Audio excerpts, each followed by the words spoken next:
Pasmado ang bunganga. Beep, beep, beep, beep, beep. Ang tagalupa na viral ang mukha. Bip, bip, bip, bip, bip. Bumibip, bip, bip, bip, bip, bip, bip, bip, bip, bip, bip na ba? Ang lahat. Martian. Beep, beep, beep, beep. Enrico Pañero. Bip, bip, bip, bip, bip.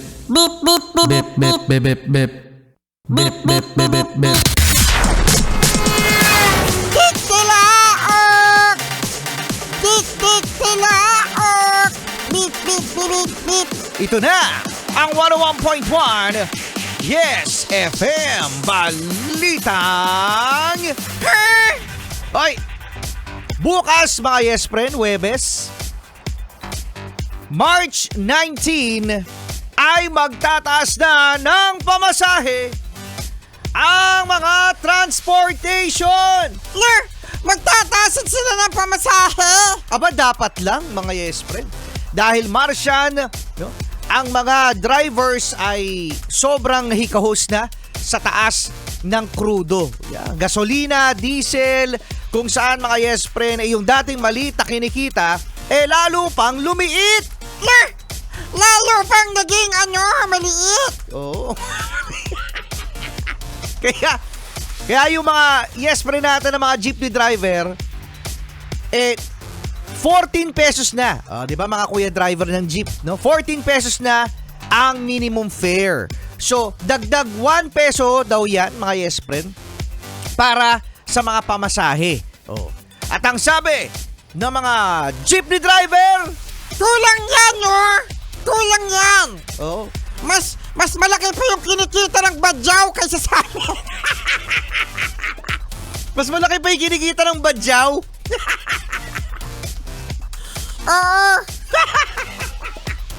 Yung badyaw na kapag binigyan mo ng 5 pesos, hindi pa magpapasalamat.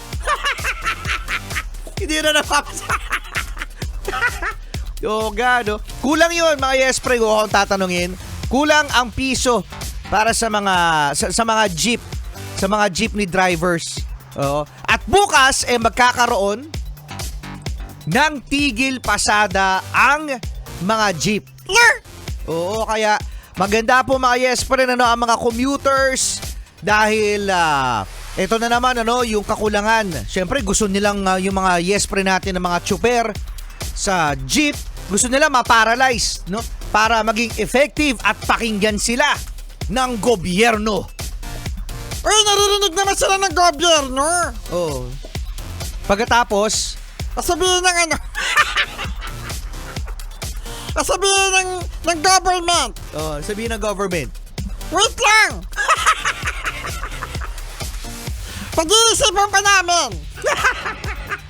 Ayan na naman tayo sa pag-iisipan. Ayan na naman tayo sa pag-iisip. Di ba?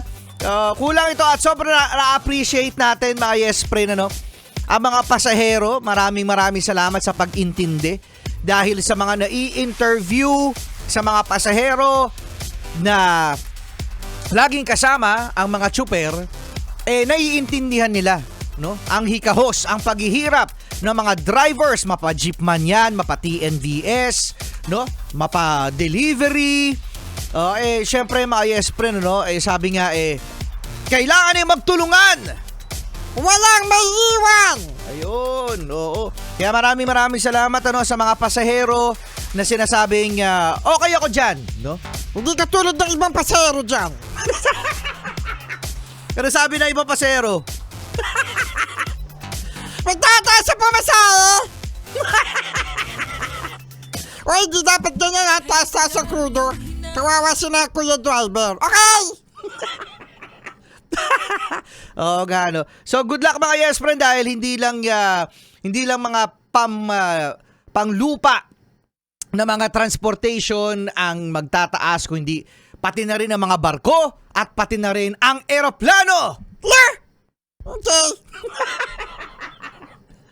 Grabe, wala ba tayong good news dyan? Naku, wala. Parang may good news ba? Sana meron. BBM. Bigyan mo naman kami ng good news.